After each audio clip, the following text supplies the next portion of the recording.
money that we know so well, but we know so little about. Yeah. So the question today is, what is money? And I would like to encourage you to engage. Let's engage together and let's find out what is money. Let's ask the questions, let's give the comments and find out what this thing is all about. And the whole idea about money is not clear to all of us. We confuse the paper that we have in our hands for money. But what is true wealth? What is money? What is currency? How is money made? How does one become wealthy? What is wealth? You know, is your salary wealth? Is your business income wealth? Is the bank account wealth? So what is money? Yeah. So let me be clear first and foremost that wealth is time and freedom. Wealth is time and freedom. If you have capacity to control your time, if you have capacity and the freedom to control your time, then you are wealthy. Let's first start there. So if I'm spending 80 hours a week on a job that I have to clock in at 7 and leave at 5 or leave at 9 every day of my life, am I really free? Do I really have control of my time? Yeah, those are important questions to ask ourselves. Yeah. So if you look at I want to look at a guy like Michael Jordan. Yeah, Michael Jordan, great basketballer, maybe the greatest of all time, either the greatest or one of the greatest. I don't know which is which, but definitely way up there. I think in his career, he was paid a total of about $90 million as a player or somewhere. Yeah. But now he's a billionaire because of his business, the Nike partnership that he has. He did a lot of work on the court, and that's what we know him for. That's what his greatness was about. But he created his wealth off the court, on the other things. Yeah, that's how he became wealthy. So we really like to find out today. So I'll just check here. I can see some people are already joining. So karibuni sana. We want to find out what wealth is. I went to the central bank, and I'm talking so that I can begin to. I think it's usually best when we engage via the comments, and then I'm answering the questions. I went to the central bank website, and I recommend that all of you go there. And it's very interesting about money. And I've defined wealth as freedom and time. What is money? Money is faith. Is what people believe it is. There was a time people believed that only gold was money, and all the currency in the world was tied to gold. Wonderful. So that was money. Yeah. There was a time that people believed the rupee was money. There was a time people believed cowrie shells was money or barter trade was money. So whatever people believe in as a medium of exchange, then that becomes money. It's not the currency, it's not the Kenya shilling, it's not the dollar, it's not that. That's a medium of exchange. And anything could be a medium of exchange. So if you go to the central bank website, you realize that in their what I call it, the missions and objectives, I think the objectives page, they have about 5 things that they do. The first 4 are basically to create faith in the system, whether it's controlling banks or making sure things are done properly. The first 4 things is controlling the system. Someone is calling on this phone. Sorry. I'm using another gadget for the comments. Yeah, maybe you could give me something that will not ring. Yeah. So the first 4 things are controlling the belief system of people, because as long as people have confidence in Kenya, then the central bank, whatever they produce, will make a lot of sense. Then the 5th thing, they say we are in charge of the design, production, distribution design, production, and distribution of the Kenya currency. So the comment will come where? Here, here, and there. Okay.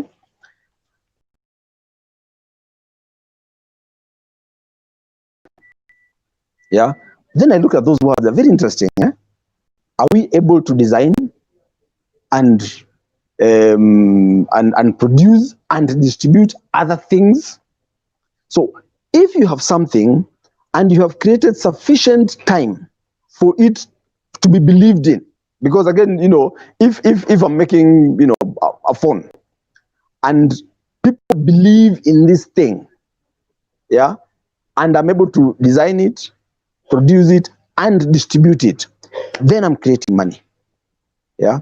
If you go to the same website, you go to the history, they say the history of currency, Yeah. At the beginning, of course, we all know, I think stuff we studied in business education, it was barter trade. So for as long as you have a person A and person B trading, that you have something I need, something you need, we are trading, immediately we are creating wealth. Immediately money is there, even if the physical manifestation is not there. But then they say in the same website that had some issues. And one of the big issues with barter trade was that the people who had the advantage are those who needed the other person's products less. So if you have something I need more than the thing that I have for you, then you have advantage. That's okay. That was a disadvantage of the barter trade. But has anything changed? Even today, if we are in a business dealing, whether it's employer, employee, or buyer, seller, if what I have is more valuable than what you have, I have the upper hand. Yeah. So they claim that was a disadvantage of the barter trade, but that is a disadvantage of life today. So those who know understand that what you need to do is create something that gives you advantage. And how do you create something that gives you advantage? By creating something that other people need more. Right? So that's barter trade. Then they come to things called proto-currencies. Proto-currencies, original currencies, yeah, like prototype. So these things are presented as primitive, the proto-currencies, the cowrie shells and salt and cloth and wire and what have you. But are they primitive? They're just different. Because now, then of course, after proto-currency, of course, then we come to coins and notes, right? But now we have coins and notes. But those were the modern things, they were the in things, but are they anymore? Don't we use our mobile phones more, you know, with M-Pesa, more than shillings and cents now? Aren't we using bank transfers more? Money has moved from what they call fiat currency, the notes and coins, that's fiat currency. Money has moved from fiat currency to digital currency. Yeah, so it keeps changing form. So let nobody fool you that the cowrie shells and the salt and what have you were primitive forms, and the pieces of paper we get that are nicely printed with nice, beautiful art, that now that is legit money. No, it's just a different form of money. When M-Pesa started, for those who can remember, around 2002, if I'm not wrong, somewhere 2002, 2005, people couldn't understand that I'm going to press buttons on my phone and my money will leave my domain to someone else's phone without someone in the middle stealing it. We couldn't believe it. But as much more, the more we gained faith in the system, the more M-Pesa picked. And now it is the biggest bank in Kenya. Yeah, the biggest bank in Kenya does not own a bank branch. The biggest bank in Kenya does not deal with cash. In fact, we used to go to M-Pesa and we used to go to these, what are they called, agents, and put in your money so to get M-Pesa. But now you get paid, your money goes to the bank, you just type things on your phone, it moves from the bank to your phone, type more things, moves from your phone to someone else. And all that is currency. So currency could change. It moved from barter, it came to physical currency, whether it is cowrie shells or notes or coins, and now it is just digits that we type. So I want to challenge you and I want to submit to you that money is anything that you make it. It only needs to meet a real need. Because why does the Central Bank of Kenya print cash? Yeah, to enable socio-economic activities, to enable trade to happen. That is the thing. That is the wealth. That is where money is made. That is what matters, that people are able to trade. So what central bank does, they just enable that to happen. But before they can do that, they must create faith in the system. The day, Robert Mugabe became prime minister of Zimbabwe, and his, I think, the Zimbabwean dollar, it was doing well. Zimbabwe was doing well. But the day people lost faith in the Zimbabwean system, the currency dropped and it crashed. We have seen that happening in Venezuela. We've seen that happening in Argentina and in different places. So for as long as there is faith, right now, if I come to you and I want to buy, we're in Kenya, I want to buy something in dollars, we can trade in dollars. Why? Because we have faith in it. If you want to trade in Kenya shillings, we can do that. Why? We have faith in it. But if I go to America and want to trade in the Kenya shilling, it will not happen. Why? They don't have faith in it. Yeah. So first, get something that meets real need, the real needs of other people, and then ensure there's faith in it. Yeah, there's faith in it. So once that happens, then you're able to create currency. Now, I'll tell you about something.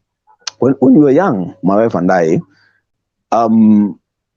studied the book by Kiyosaki. I don't even know where the guy is. I don't even know whether he's still wealthy or he went down. I've not followed him. But he wrote a book that changed my life, Rich Dad, Poor Dad. Yeah. So we studied the book and we understood, okay, don't work for money. Don't work to earn. Work to learn. The aim of getting a job is not to become rich. You can never become rich through employment. Yeah, employment is good for you to learn lessons. We were like, okay, very nice. And we got jobs and we worked very hard. But then he said, don't become self-employed. Dangerous. Because the employed guy works 8 to 5, gets a salary at the end of the month. The self-employed guy works 5 a.m. to 8 p.m. and pays other people at the end of the month. So you just have another job that is more demanding and all the risk is on you. I said, okay. So the trick was, get a job. Whatever you earn, that is not wealth. Use that as seed to become an investor. We learned very quickly. So become investors. So we began to invest in real estate is the thing that we understood best, right? And then he also says, become a business owner. Once you're a business owner, it is other people and, more importantly, systems. Very intangible things, systems, brand. Those are the things that make you money. And if you look at the richest people in Kenya, I think there are about 8,000 millionaires in Kenya. Yeah. And barely 50 people who are, I think, above $30 million and above. Right? Are they doing that through salary? I don't think so. But many of them started with the salary and used the salary as seed. Yeah. Seed to create an investment. And then, so Rich Dad Poor Dad taught us become investors and make money through investments, make money through owning a business. So our minds were focused there, right? A few years ago, I think 2016, then I understood money. I understood that as long as I can create something that other people need and need genuinely, it can't be a game. It can't be something that doesn't have real need. It's needed genuinely. Yeah. And I create sufficient faith in it. Some people call it brand. Some people call it confidence. Yeah. Then you become extremely wealthy. And the really rich people understand that. Yeah. So I'm waiting for comments. I can see, okay, hi, what are the best tips to save money? Oh, that's a nice question. Thanks, Constance. Saving money is easy. Rule number 1 about saving money, spend less than you earn. Yeah, spend less than you earn. There's no other rule.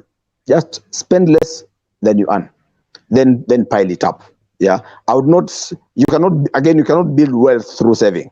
Again, saving is just a seed. Yeah, so spend less than you earn, put the money in, I believe, in a SACCO more than a bank. Yeah, but immediately you can start investing. Okay, another question here. Kefa says, spending money gives me instant gratification. Tomorrow is not certain. What should motivate me to save? Spending money gives me instant gratification. Tomorrow is not certain. What gives me the motivation to save? There are three types of people. Now that you're talking about money, there are three types of people. There's the consumer, there's the investor, and there's the banker. Let's take note of that. There's the consumer, the investor, and the banker. The consumer wants gratification now. They want to be gratified today. Yeah, I get money, it's itching, and I'm spending. So these are the guys who spend they work for money. They work for money and then spend their money in a hurry to get gratification today, thinking it will make them happy. And then they keep going down and down and down and down. So that's the mentality of consumerism, and that makes over 90% of the world, maybe even 95% of the world. Yeah, those are consumers. Because they say tomorrow is not certain, I want to spend my money, it gives me instant gratification. Yeah, gratification is a choice, and anything you do can give you gratification as long as you choose for it to. The second person is an investor. Yeah, an investor sees where is the need and what can I do to meet that need. You understand? Not my need, not my gratification. Apana, that is a sorry, but that is a slave mentality. If I want my gratification, it's very easy for other people to have power over me and make me their slave. But what if I sat down and said, what do other people need that I can gratify them? So that I'm focusing on the needs, wants, and desires of other people. Then I look for that, and I look for solution, and I meet that need. Then I'm an investor. Then I'm able to create wealth as an investor. The third person is a banker. Not a bank teller, not an employee of the bank. No. A banker. Somebody, and by bank, I want you to think of the easiest example. Think of yourself as a central bank. You are an institution that can design, produce, and distribute your own currency. Now, if I design, produce, and distribute the Kenya currency, it is illegal. I'll go to jail. If the Central Bank of Kenya designs, produces, and distributes the Uzbekistani currency, it is illegal. So, Central Bank of Kenya can only design, produce, and distribute the Kenya currency. You and I can only design, produce, and distribute currency that we create. So if it meets the needs and wants of other people, it is a product. Makes you an investor, makes you a producer, makes you an industrialist, makes you very rich. If it meets those needs and people have great faith in it, it becomes currency. And you've realized at some time it was cowrie shells, at some times it was salt, at some time it was wires, at some time it was a cloth called the Marikani cloth. Yeah, okay, sorry, I'm being told I need to move because of the sun. How do I move? But the sun will keep changing. Somewhere probably. Why don't you move that thing to come close and create shade? The entire, I think we can shade it. My apologies, guys. We are trying to get this thing of open air. Yeah, it's permanent. Is this permanent? No, we can move it. This is not permanent. So let's move it closer, and then we'll get the shade from that one as well. Okay. Sorry, guys, 1 minute.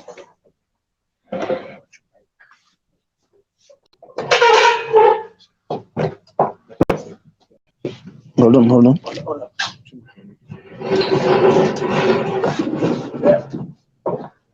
Good.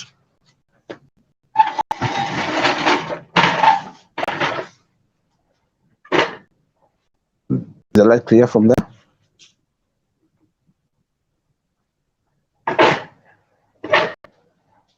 Is the light good? Yeah. Okay. So we have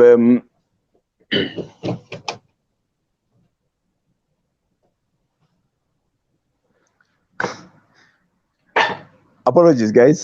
So we have the consumer who wants instant gratification now and pays everybody else. We have the investor who looks for the needs, wants, and desires of other people and puts their money there to create that. And we have the banker, and the banker creates currency. Yeah. So you might call investors to come and create and invest in your thing, but you create it.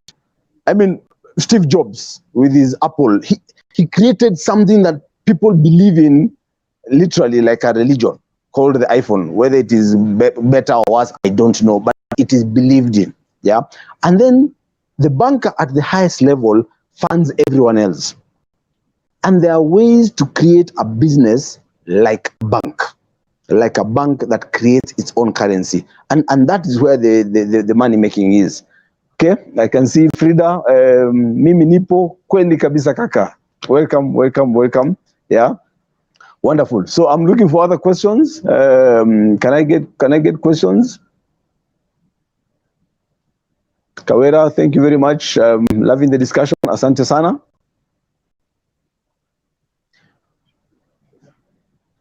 Questions are there. Ah, very good. Oh, yes, yes. Sorry, I was reading the wrong place. Purity says, so sad for me. Allow me to say, Rosafi, I earned like you, read the same books, Kiyosaki's, but I didn't take action. I'm still paying rent and employed with debt. Ouch. Yeah. So first, wonderful. You've done the right thing. You have read the books. You have learned the lessons, but you did not take action. I love reading the book of Proverbs. I think it talks about knowledge, understanding, and wisdom. Those things. I think knowledge is what you have. So umeona maisha roho safi. You have read the books. Taking action gives you wisdom. I think the bit of applying, understanding a truth and applying on it, yeah, I think that gives you wisdom. So it's never too late. It's never too late. I think the books we read show us that it is the young guys who come and in their 20s create amazing things. Hey, but hey, the guy who started McDonald's, not started it, the guy who actually made McDonald's from being a simple restaurant to being a big brand, a money minting machine, started this thing, I think, in his 50s. I've seen KFC here, the guy with the, what's his name, Colonel Sanders, started that thing in his 60s. So it's never too late. We can create great things at whatever age. So it's never too late. Purity, so I'm there, yeah. And you continue saying, but there is hope. Glad I'm here. I will emerge for a fact. That's wonderful. You will emerge, yeah. Constance asks again, what does it mean by being a price conscious shopper? A price conscious shopper. One thing I would like to tell you, Purity, don't define yourself as a shopper. Yeah, don't define yourself as a shopper. Why? Immediately begin to define yourself as a shopper, the little, that thing, the kasumba of consumerism, that little thing of consumerism begins to come inside you. Yeah. So, but the times, of course, in shopping there are several levels. So it can be either your basic needs, that's fine. But from basic needs, we want to go into consumerism and conspicuous consumption. So first of all, stay away from shopping as much as possible. Buy just what you need, and don't confuse what you need for what you desire. Don't confuse what you need for your desire for instant gratification. Yeah, but every time you go buying anything, there's always something cheaper. And by cheaper, I don't mean over less quality. I don't mean something of lower quality. You can always get a better deal somewhere else. That is always a possibility, right? Someone else is asking, it's so expensive to borrow in Kenya. Saving is also time consuming. How do you grow your capital and what facilities are available in Kenya? It is extremely expensive to borrow anywhere. Interest is only one expense. The biggest expense, if you ask me, is false confidence. I can buy a car, which you really can't afford to buy. That's a big expense. The false confidence is a huge, huge expense. Yeah. Thinking, lack of patience, and borrowing is addictive. You borrow today, it works, then you want to borrow more, then you want to borrow more. It's like cocaine. It just gets you need a bigger high and a bigger high and a bigger high, and then there's interest. My thing is this, and the whole topic of today is this: learn to create something that other people need. That is the best way. It's not in the facilities, it's not in those things, because if you want to create wealth, then you need to be a business owner. And a business owner is not an owner of Safaricom. No, no, no. You could have an enterprise, even if it's an enterprise of 1 or 2 people. Yeah. But don't be self-employed. Create systems, create a method, create a business model. Don't just, people don't buy this. The pen is not the product. It is the business model they use to create the pen. That is the product. And for those of you who want to start something, I would recommend you to a book called Running Lean. Just go online, type Running Lean PDF. Then they'll show you how to create a business model, something called a lean canvas, right? Then, so owning a business helps you to create wealth. Then becoming an investor helps you to grow your wealth. Look at Bill Gates. Bill Gates started by being an entrepreneur. He created Microsoft with all the things that we use today. Spreadsheet, PowerPoint, all those things that we use today. But now he invests. Now he invests his money, and it keeps growing more and more and more. So if you want to build your wealth quickly, use your seed, your salary as seed. Look for something that people need just beyond the salary. I'm really not an employment guy. Even the guys I work with in the office, they know they're not employees. Yeah, that mentality is terrible. But use your capacity to understand a need and meet that need, and then begin to invest. So don't save, don't borrow, invest. Only save when your money is little and you need to sort of build it. Yeah, when you need to build your capital a little, but immediately start investing so that your money is working for you every day, right? Someone else, how do I make money work for me? By investing. And investing is, you invest in a place, in something that meets the needs. Don't speculate. Don't put your money so that you can get money back. The strange thing about money or wealth creation or the journey to financial independence, it has more to do with character, more to do with meeting needs, more to do with discipline than money. Money itself is a byproduct. If you do something just for the sake of money, of course you must consider it. But if it is that the only driving force, then you won't make it. Why? You'll see all manner of shiny things, and you think that the thing that you need to invest in, now utapoteza. Yeah. Someone else is Hannah is saying, YOLO, you only live once. Spending money gives me instant gratification. Someone else had asked the similar question. Yeah. Don't look for instant gratification. You want to become wealthy? Look for the gratification of other people. Look for gratification of other people. What should motivate me to save? Save only to build the seed, and for a short time, and then begin to invest. Yeah, I don't save. I'll be perfectly honest with you. I do not save at all. People say, what about for a rainy day? No, I have investments which produce for me cash on a sunny day, on a rainy day, on a muddy day. It doesn't matter the weather. The thing will keep producing. Okay. Someone here, Dennis, says, please, sir, how does leasehold title deeds work for apartments on sale? Oh, okay, that's a bit off topic, but very quickly, a lease, from a lease you can now get subleases. The only way you can sell apartments is through leasehold. So you have a sublease, and a sublease is as good as title. Yeah, so that you have, let's say the property we own now has a title deed number 1, yeah, or title deed A. Let's just call it title deed A, and then I can then I want to do 50 apartments here. Then I can just get title deed A1, A2, A3, A4 until A50. So that's a simple, it's a simple matter. But any apartments usually will be on leasehold and not on freehold. Okay. Sally is asking, as a society, where do we fail in learning about money? Do you think our children should be taught about money in school? Haha. Yeah. Where do we fail about money? Why? We were taught about money by who? By our parents, our schools, our I don't know, Sunday school.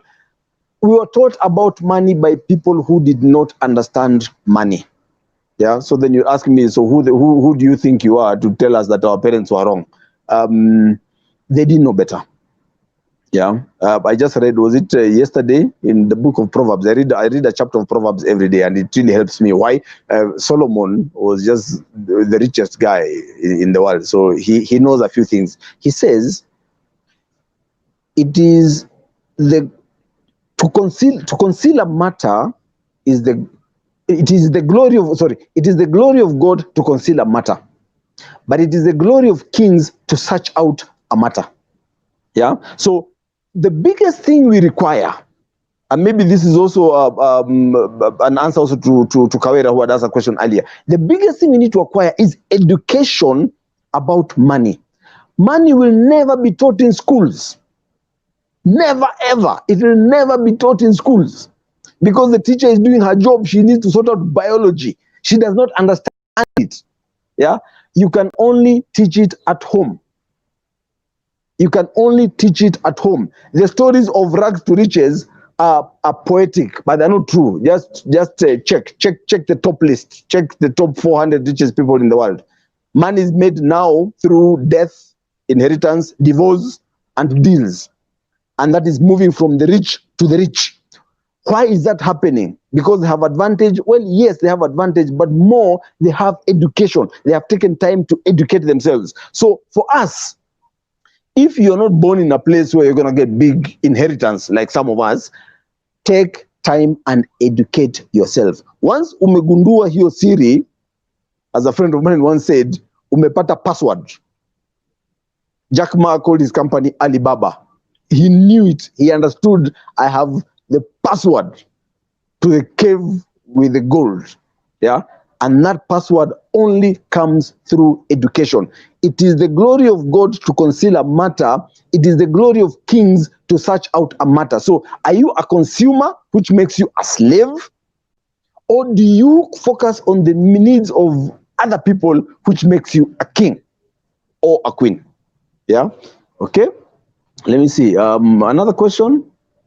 They're not coming in. They're not coming in many. So please shoot them. I'll be very, very happy to answer them. Yeah. So that whole idea about education is the most important thing. The biggest investment you can ever make is not in land, in stocks. Forget those things. The biggest education you can ever make is here. The problem with us is we are too impatient as human beings. We are too impatient. We are too, forgive me, we are too lazy. Yeah. Let me give you an example. My apartments, the apartments we create at Savo, that's my currency. Yeah. I can print as much of it as possible, but I have to be wise to print what is required. That's my currency. Yeah. It only becomes valuable when the tenants who live here, we're on the rooftop of one of our developments on Yambu Road, that if the tenants believe in it, then they're able to pay for it. If the tenants believe in it and pay for it, then somebody is able to buy it with confidence. If the tenants stop believing in this thing, it loses value. So you can see, so it's currency. So we have to make sure that it works, it meets a need of the resident, and then it becomes an investment for the investor. And then I can call it currency. And then what does the Kenya government do? The person who asked the question about the leasehold, the Kenya government can now give me a leasehold. Then I have this thing that is here that is money, that has government stamping. Then I can use it. I can go to the bank and borrow against it. I can exchange it. For me, Kenya shillings is foreign exchange. The units we create, that is my money. Yeah. What people don't understand is this: the consumer, you want the gratification today. But if you are a banker, I have to build this thing today. I've given people a 5-year payment plan. I become rich in 5 years. In fact, between the time I conceive this project and the time it is completed will be about 2 years. And then the people take up to 5 years to pay for it. So it will take me about 7 years to make money off this one thing. So you require patience. Yeah, what people lack is patience. They want it, and they want it now. That leads to a slave mentality, and that makes us poor. Okay, let's see. You've also mentioned that you don't save and that your investments work for you during the rainy days. Is that compounding? Is it that compounding works for you? If so, how? That's a very nice question.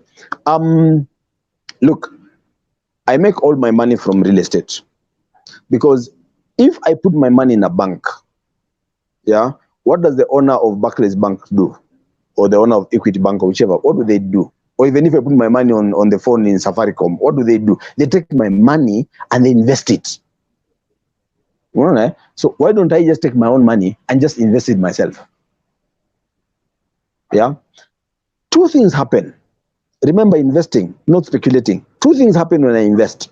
First of all, the thing I have invested in grows in value. So if it's growing in value every day, it is compounding in and of itself without me doing anything. Because the houses we make, what are they made of? They're made of stones and sand and cement, which is quarried from, things that are all over the place. Very simple things.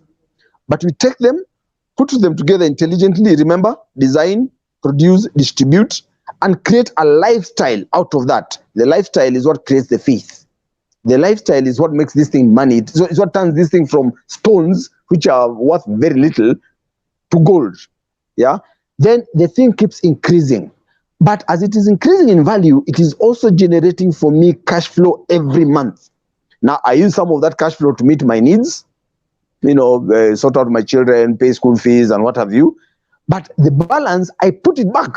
So it's like I have chicken. They're laying eggs, they're growing fatter, they're laying eggs. I sell some of the eggs, but I hatch some of the eggs, and my brood of chicken becomes more. So compounding has been said to be the 8th wonder of the world. Compounding by constantly increasing in value, compounding by compound interest. Yeah, the person who understands compound interest earns it. The person who does not understand it pays it. Now, if you're in a place and you're paying compound interest, that is a very fast way to poverty. If you're in a space where you're earning compound interest all the time, that is a very fast way to wealth, right? So that's a very good question.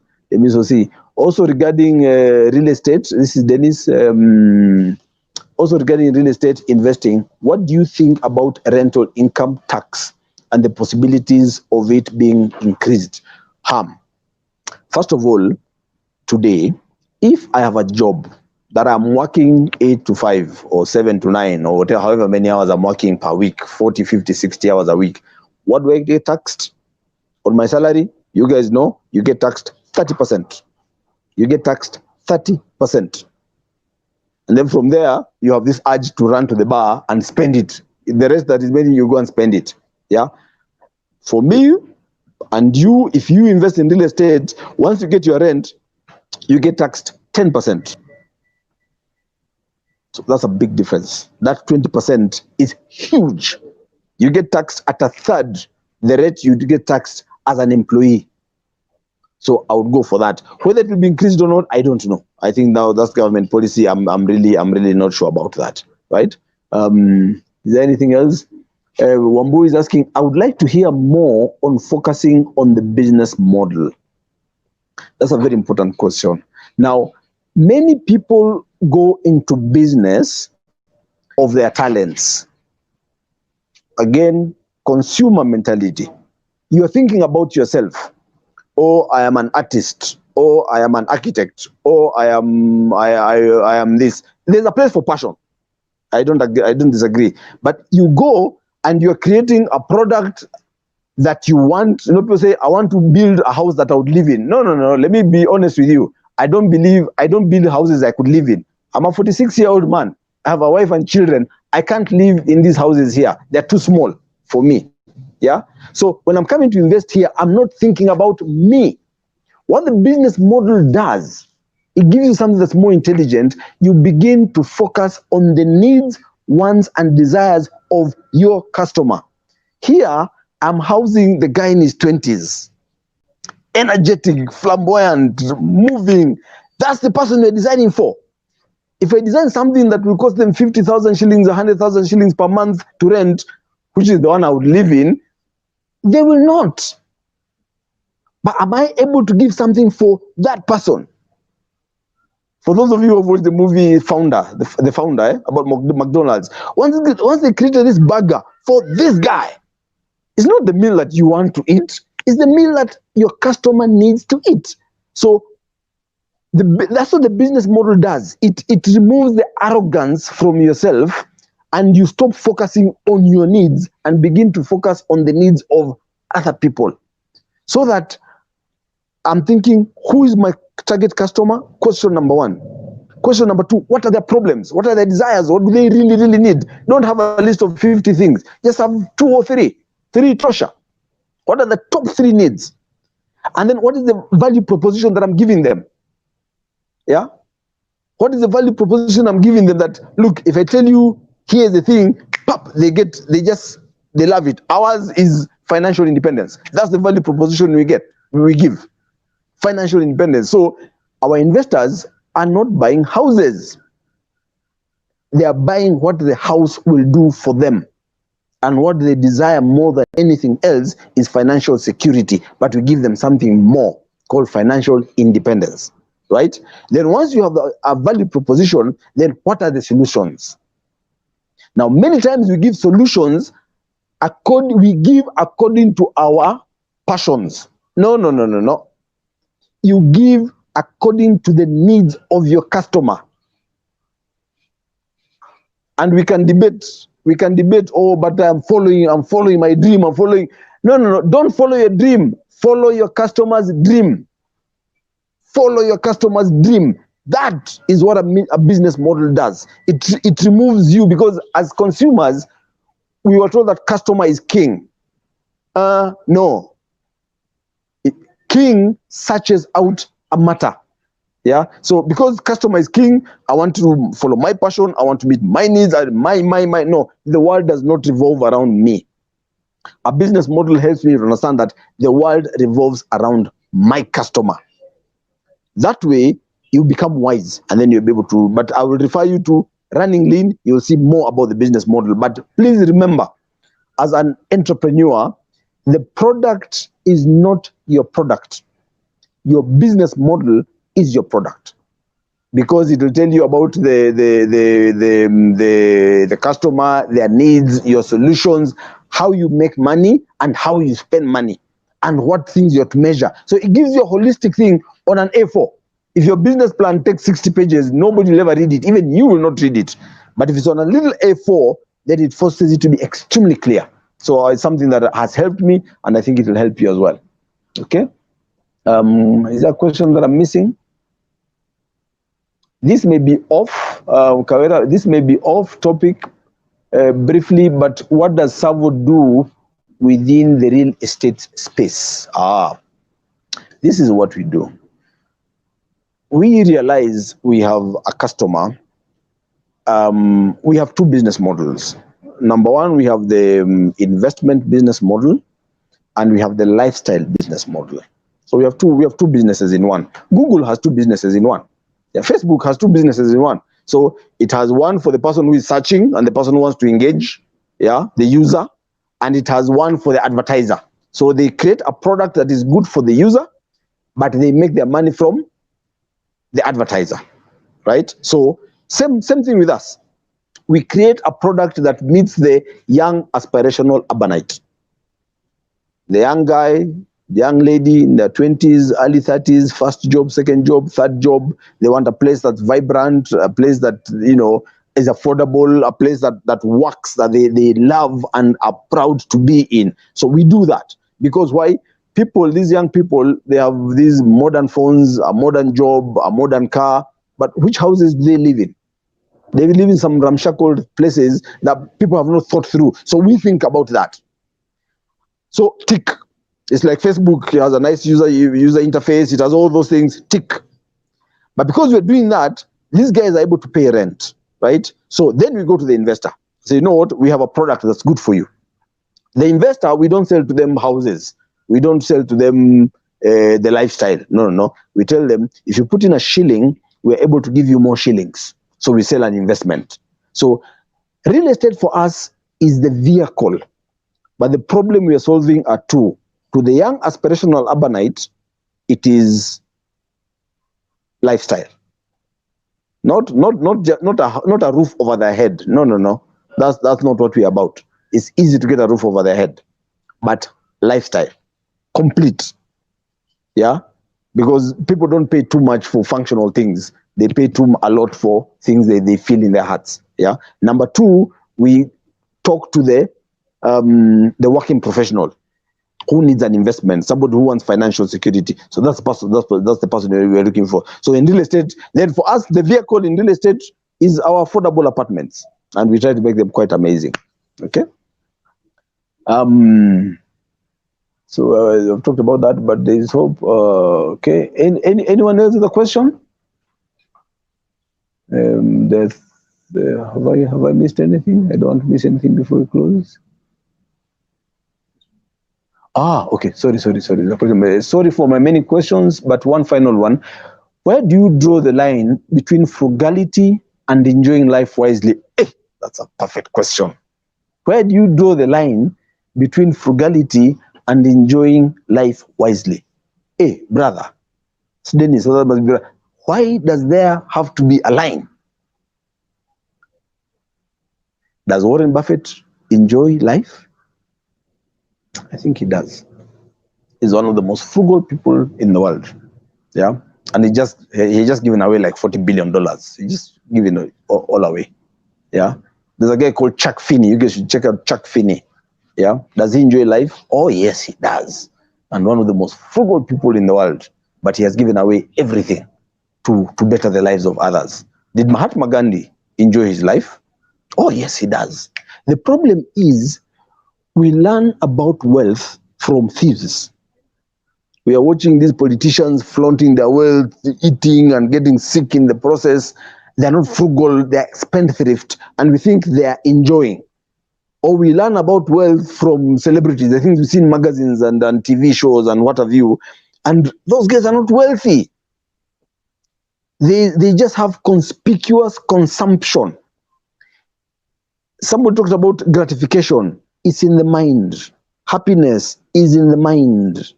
Enjoying life is in the mind. I'm one of the most frugal people you'll ever meet. I don't know. Maybe you can take me a little more seriously if I had a suit and tie. Yeah, but I learned from Steve Jobs and Mark Zuckerberg. It's not about looking rich. It's about being rich, and there's a big difference. My view is, if I am doing something that is really impactful to society, and either have innate or have developed passion for that thing, that for me is enjoying life. Did Jesus enjoy his life? I think he did. Was he frugal? Well, I think he did. I think he was. Yeah, so I would not draw a line between frugality and enjoying life. I think frugality is part of enjoying life wisely. Why do I say that? There's a problem. People are here, they put money here. they put their emotions here, they put their happiness here. Then these things become masters. Yeah, emotions is a great slave. Money is a great slave. Happiness is a great slave. In fact, why can't you elicit emotions from other people? Why can't you give happiness to other people? Stop seeking these things for yourself. I will dare you. If you seek happiness for you, you will never find it. It's a mirage. It keeps moving. But if you meet the needs of others, then there's fulfillment within you. Yeah. So I don't draw the line. For me, frugality is the best way to enjoy life. Why? Pesa iko hapa. I use it the way I want. I never have a need for it. I use it to meet the needs of others. I use it to meet my purpose in life. It's a slave, not even a servant. It's a slave, right? So once you have that attitude towards money, and I dare say that attitude towards emotions, don't be emotionless, but tame them. Let them be your slaves. Then you can use them. But once they are above you, then they'll destroy you. Okay. We have about 5 minutes. I can see another question here. I followed your independence story and also as an architect. If I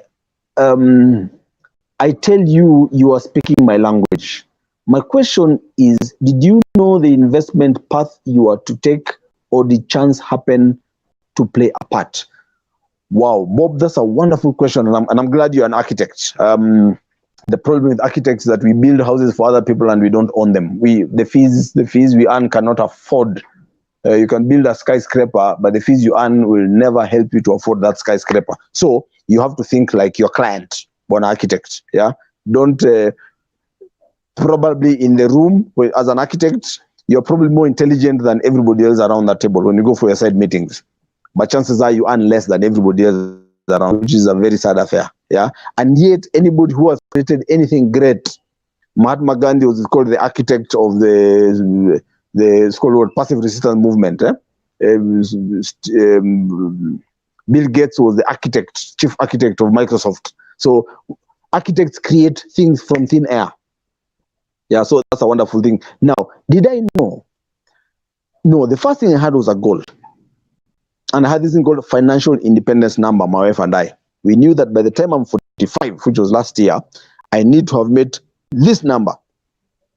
And this number was to help my children go to whichever university they chose in the world. And we started the journey. But as you walk the journey, you realize the destination is not the destination. The journey is the destination. So things keep springing your way. You find a book here, a conversation with a friend here, maturity here, and you keep changing and changing and changing and changing. The thing that we have remained constant in is real estate, because again, you cannot solve problems that you don't understand. Yeah, I mentioned passion like it was a bad thing. It's not a bad thing, but it can be the only thing. Yeah, so whatever you do, you need to be passionate about it. You need to be extremely skilled at it. In fact, be the best in the world at it. Yeah, and you need to understand your economic engine. So as you move, things happen. Chance comes. I mean, I started my financial independence journey before I knew about company building. Yeah, so my reading, my failure, trying different companies, failing, that taught me what not to do and what to do. That improved my chances. Yeah. Then I learned about this thing of just doing something that is within my passion, my skill, and where I understand. So I've tried other things. I've given stories about to cows and other things, failed. So learned lessons. Yeah. But finally, I learned about money. I learned about money. I learned about making a business model. I learned that everything, all these apps you use, by the way, it's not the app. It is the business model behind the app. Yeah. Right now, I'll tell you, there are many real estate companies that are going down right now in this COVID season. And we are here and we are standing strong. What's the difference? What's the difference? Aren't we all selling houses? Aren't we all building? Aren't we all contractors? We all are that, but the business models are different. And that is what makes the difference. So chance plays a part. God's grace plays a part, learnings plays a part, but the biggest thing that plays a part is humility. Humility. You cannot search out a matter if you're arrogant, but understanding that the act of searching out a matter is a kingly act, but it calls for humility. It calls for you to say, look, I don't know. It calls for me to say, you know what, I'm not self-employed, because if I'm self-employed, it means I'm the person who can do this thing better than anyone else. Get people who are sharper than you. Surround yourself with people who are sharper than you, who will do this thing better than you. But that requires the humility to set back. The humility to remove myself and say the world does not revolve around me, it revolves around my customer. That takes humility. So that for me has played the biggest part in this thing. Yeah, and I was born with a lot of arrogance, and I fight with those who know me well. Some of you are watching. You know me to be a very, very niko na ile kiburi ya ndani. Yeah, but life is teaching me every day you gain nothing by being arrogant. And sometimes this arrogance is veiled in humility. But really go down and say, if it's not about me and it's about others, what do others really need? Then get out of the way. If you do that, and if you're able to give credit to other people, not yourself, somebody said, anyone can achieve anything as long as you don't care who gets the credit.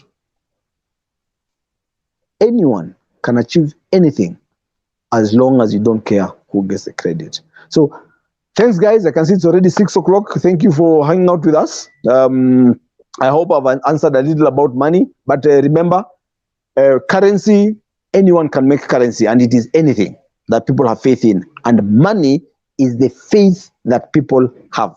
So create something that meets other people's needs and people believe in it. Have a blessed weekend. Have a wonderful weekend. For those of you who can, join us next Wednesday. We are having our monthly prayer day. So